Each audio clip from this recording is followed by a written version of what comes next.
بله سلام شاگردای عزیز، خدا کنه روز خوب و خوش شروع کرده باشین. امروز باز ما آمدم که یگان چیزای از لیسا را براتون تشریح کنم.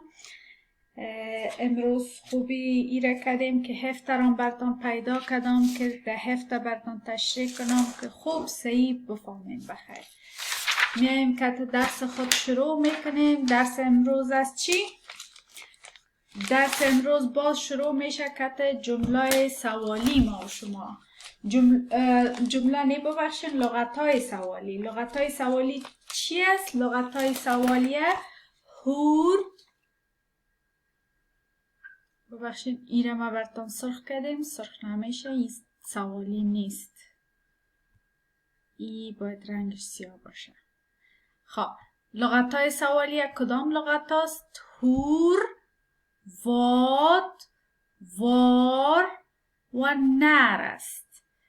این لغت ها برای جور کردن سوال استفاده میشه. هور چطور مانا میته؟ واد چی مانا میته؟ وار کجا مانا میته؟ و نر چی وقت مانا میته؟ حالا میبینیم که لیسا برتان در تکستک چی نوشته کرده. لیسا برتان گفته گمارون، صبحتان بخیر. باز گفته که هور مردو، گفته که چی حال داری تو. خودش در جواب برتان گفته یاگ مور این تبرا، یاگ مور این تبرا، گفته ما خوب نیستم. یا لیت خوک، میگه ما کمک مریض هستم. ما هستم کمک مریض.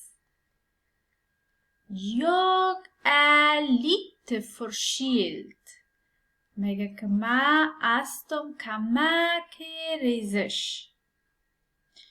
Jag har lite ont i huvudet, میگه ما دارم کمک درد در سر خود. باز یک سوال است، گفته what gör du idag, what gör du idag. چی گفته؟ چی میکنی تو امروز، چی میکنی تو امروز.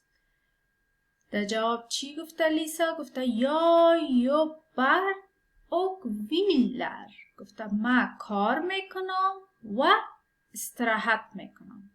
کار میکنم و استراحت میکنم. سوال دیگهش است var är du idag، میگه کجا هستی تو امروز. در جواب میگه jag är hemma، ما هستم در خانه. در اینجا چی میگم؟ میگن när studerar du idag. این سوال از شما کرده، گفته چی وقت میخوانین درستان شما امروز.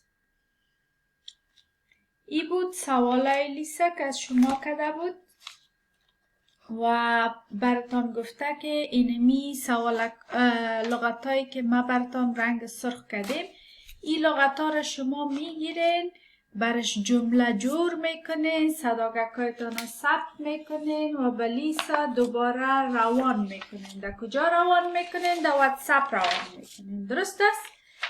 اینال میریم که لیسا بر شما دیگه چی گفته. در اینی صفحه میریم. امروز کدام تاریخ است؟ idag är tisdag den 16 april. idag är det tisdag den 16 april. Sägs? امروز کدام تاریخ است؟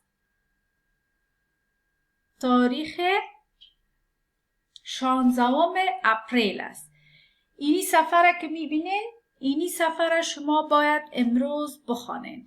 این سفره درباره چی است؟ درباره میتسومر است. درباره میتسومر است مصطفى اوکیونس فیرر میتسومر ایونی. مصطفی و یونس چی میکنه؟ تجلیل میکنه. میتسومر را در کدام ماه یونی. میتسومر چی است؟ میتسومر یک روز است در تاریخ 20 21 یا هم 22 که هر سال فرق میکنه.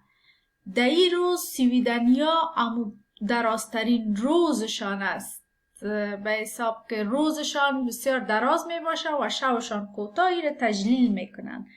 باز اینا چی میکنه؟ این درختک میبینین، این درختک این تو یک درختک استاد میکنن، در دورش میرن میگردن دیگه. یک بیرق سویدنیام در اونجا میباشه دیگه. اینا چی میخورن در این تاریخ؟ در این تاریخ اینا ماهی میخورن، ماهیگکای چوچه همراه کچالو و اکثرا غذایشان غذای یخ میباشه، غذای گرم نمیباشه مثل ما و شما واره. ماهیشان هم یخ هست، کچالوهایشان هم یخ هست و دیگه همراهش توت زمینیت میست که توت زمینی هم میخورن. دیگه چی میکنه؟ اینال شما اینمی تکست کلش میرین، کیو آر کودش اینجا در بالا است، کیو آر کودش شما میگیرین و چندین بار ایره گوش میکنین و میخوانین. بعد از اینکه ایره گوش کردین و خواندین و خوب خوانده تانستین، صدایتان ثبت میکنین، به لیست روان میکنین در واتساپ. بعد از اون میریم این لغت هایشه، ببخشید غلط شد، این لغت هاست، لغت های میتسومر است.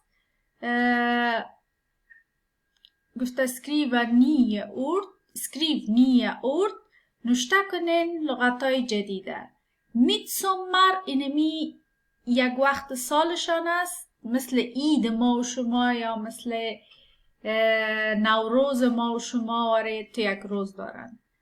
یور کردن میگن، یور کردن. بلاد برگ میگن. موسیک موسیقی رو میگن. دنسر رقص کردن، بازی کردن نمیگن. سیل یک رقم مایگکای چوچه است که اینا در سرکه اخته دارن. پوتاتیس خب میفهمن پوتاتیس چیست و ایدگیش اینجا در زیرش هم است تورته. دیگه اینمی صفحه کار پر میکنین. بعد از او کسایی که هم لکسه داره، کسایی که هلتی دست هم لکسه داره، اونا چی میکنن؟ اونا هم لکسه خدا میکنن. برند او ورقی که در سرش نشته است توش داگ 16 اپریل. در او ورق برین که نشته است توش داگ 16 اپریل. اونجا یک چند تا سوال است، او سوالا رو شما جواب میتین و یک تکست است که به نام مونا ترفر. او تکست هم میگیرین چی میکنین؟ چندین بار میخوانین. اگرچه که دیروز خواندین باز تکرار او را میخوانین و سوالا رو جواب میدین. خلاص امروز کارایتان اینی چیزاست. خدا کنه فهمیده باشین، خدا کنه من تانسته باشم شما را فهمانده باشم. روز خوش، وقت خوش، کارخانگی خوب داشته باشین. خدا حافظ.